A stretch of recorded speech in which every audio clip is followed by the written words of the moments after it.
Chevrolet is building out its commercial truck business with 3 new medium-duty Silverados, the first Class 4, 5, and 6 chassis cabs with the Silverado name.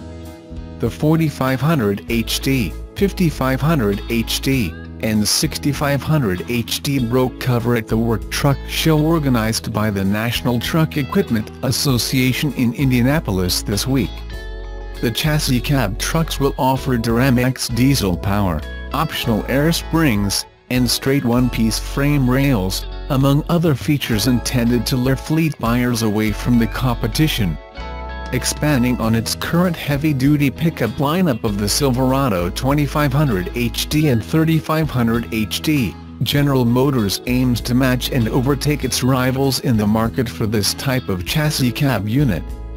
Chevrolet had previously announced it would be showing the 4500 and 5500 but surprised the crowd with the addition of the 6500. In contrast to the heavy-duty pickups, these are medium-duty in industry parlance, distinguishing them from the heavy Class 7 and 8 trucks that typically require a commercial driver's license to operate. Think box truck rather than semi. Chevy says its new Silverados will appeal to fleet operators by being more easily customizable than many competitors, and to drivers by offering a more refined driving experience. Both rear and four-wheel drive will be offered on the new Silverados. All models get power from a 6.6-liter Duramax V8 diesel engine that makes 350 horsepower and 700 pounds-ft of torque, along with an Allison 6-speed automatic transmission that has a power takeoff option. The biggest selling point of the new trucks is their frame setup. Unlike some competitors, the new Silverado uses straight single-piece frame rails, which are painted at the factory to help fend off rust and have fuel lines routed within them for tidier packaging. Even rivets and brackets have been moved off the top of the rails to ensure a clean, smooth surface for upfitting configurations. Chevrolet will offer 7 cab-to-axle length options from 60 to 162 inches. It also has 5 lengths, in 8-inch increments, from the axle to the back of the frame. This wide variety should make it easier to couple multiple types of rear cargo setups without the need for additional supports or fitments. A second but equally important goal in developing these new Silverados was a comfortable driving experience. Chevrolet will offer factory-installed rear air springs, in addition to the beefy leaf springs, for a suppler ride, and the inset doors have been triple sealed to reduce noise in the cab. Additional feature points included a lightweight clamshell hood and front wheels that turn as much as 50 degrees to shrink the truck's turning circle. These attributes also ease access for service. Modern amenities include an available 4G LTE Wi-Fi hotspot, Apple CarPlay and Android Auto capability, inductive cell phone charging, and OnStar connectivity. Chevrolet intends to offer the trucks at more than 400 of its dealerships focused on the commercial market. Orders for the new trucks open this spring, and production will begin in late 2018. No matter how concept-like it might look, Honda is adamant in making the urban EV a production car. At the Geneva Motor Show, Honda announced that orders for the urban EV will be taken from early next year.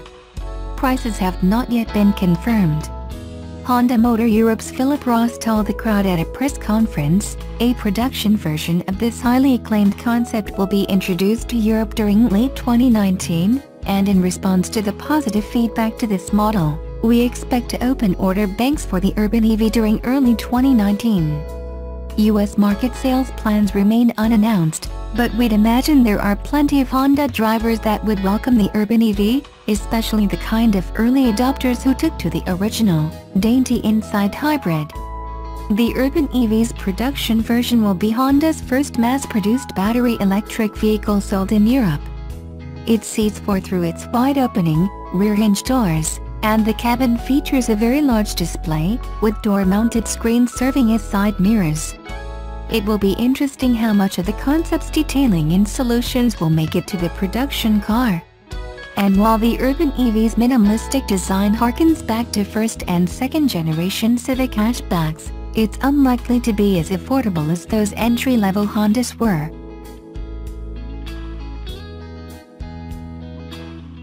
Tesla announced plans to make an electric semi in November last year, garnering buzz and pre-orders from major customers including Pepsi, Walmart and Anheuser-Busch. Now, the company is testing its prototype semis on the open road in California and Nevada. Tesla CEO Elon Musk shared photos of a cargo hauling test drive with his legions of followers on Instagram and Twitter on Wednesday. The truck photos and video featured side-view mirrors. When Tesla originally showed off its semi-prototypes last year, they did not feature analog mirrors. Instead, the company said they would use cameras to give drivers a comprehensive view of their surroundings. That doesn't mean the Tesla Semi will have traditional side-view mirrors, however. When automakers test prototypes, their vehicles can include parts in various stages of readiness. The Tesla semis that have been spotted in the wild, and shown off today by Musk, aren't precisely representative of the final production vehicles. While Tesla has told investors it would start mass production of its electric semis in 2019, the company has yet to announce where these trucks will be manufactured.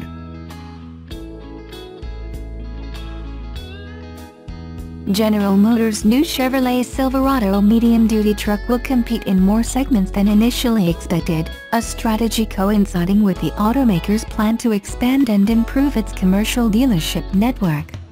The automaker, when unveiling the vehicle at the Work Truck Show here Wednesday, said it will compete in Class 6 chassis cab trucks in addition to Class 4 and 5, which were previously announced. The addition helps expand GM's reach and differentiate it from competitors such as Ford Motor Company and Fiat Chrysler Automobiles, according to executives. Ed Pepper, U.S. Vice President of GM Fleet, told Automotive News on the sidelines of the show, "This will be the biggest thing we've ever done for commercial. I think it's a real inflection point in our business. This just says a lot about the support from our leadership and the resources that we're getting to continue to grow this business." Medium-duty trucks range from Class 4 through Class 6 based on gross vehicle weight ratings, which is the maximum operating weight mass of a vehicle. The new Silverado has a max of 22,500 pounds, which reaches into the middle of the Class 6 trucks, where Ram does not compete, and Ford has a truck but on a different frame than its other medium duties. John Schweigman, GM's U.S. Director of Commercial Product and Medium Duty said, "It's a different proposition in the market than what Ford and Ram have." The trucks, which the company has said were built from the ground up and are not variants of existing trucks, are aimed at fleet and commercial buyers and can be upfitted with work-specific beds and boxes for work such as landscaping, emergency services, refrigeration and towing. GM expects to eventually gain a part of a 25 to 30% share of the medium-duty truck segment, which would equal its level prior to exiting the segment during the company's 2009 bankruptcy. Pepper said, "We're going to have to conquest largely from Ford, a little bit from Ram. More important than the sales of the medium-duty segment is the adjacent sales," according to Pepper. He said, "For every one of these trucks we sell, we think we're going to sell a van, we're going to sell a pickup and one of something else." The adjacent sales are expected to expand past vehicles to other business segments such as GM Financial, Parts and Accessories and OnStar, which offers a fleet service with tracking and diagnostic services called Commercial Link. The adjacent sales are a main draw for Chevy dealers. However, Schweigman said the company's being very blunt in letting dealers know they must be committed to their commercial business to be successful. He said, "It's bad for the dealer if they invest in something and aren't ready for it, and it's bad for our customers if they have a bad experience, they get spec'd into the wrong truck. They have a service experience, a lack of knowledgeable salesperson. The best for everyone is to be a commercially focused dealer." GM last week opened enrollment to become a commercial dealer. GM expects to expand its dealer network for medium-duty commercial vehicles, including those produced through a partnership with Isuzu, this year from 240 to about 400 with the introduction of the Chevy Silverado 4500 HD, 5500 HD and 6500 HD. Requirements to become a commercial dealer include training for sales and service staff on commercial vehicles as well as parts and other specifications such as service door heights and lifts to accommodate the trucks. GM estimates the cost to meet the requirements at $100,000 to $200,000. However, Schwegman previously said many other dealers already have many of the facility requirements. He said, incremental training and parts could cost just around $10,000 to $15,000 for those dealers. The medium-duty Silverado trucks, like their light-duty counterparts, feature a mixed-use strategy that includes aluminum, high-strength steel and other materials. They also feature several exterior design characteristics of the current light-duty Silverado. On the interior, the commercial trucks also feature some of the same comfort creatures of the light-duty Silverado on the interior.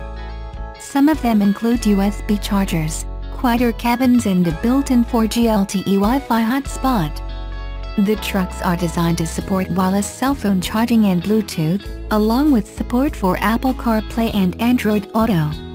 They will be available in two-wheel drive and four-wheel drive and will be powered by a 6.6-liter Duramax diesel engine with 350 horsepower and 700 pound-feet of torque and Allison transmissions with a power takeoff option.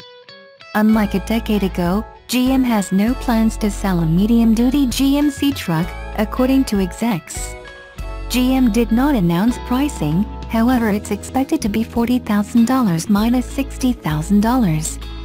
That does not include upfitting charges for specific needs that can cost several times more than the chassis cab. GM partnered with Navistar International Corporation to develop and produce the trucks in Springfield, Ohio. Production is expected to begin in late 2018. Order guides will be available in the spring and exact pricing will be announced this summer.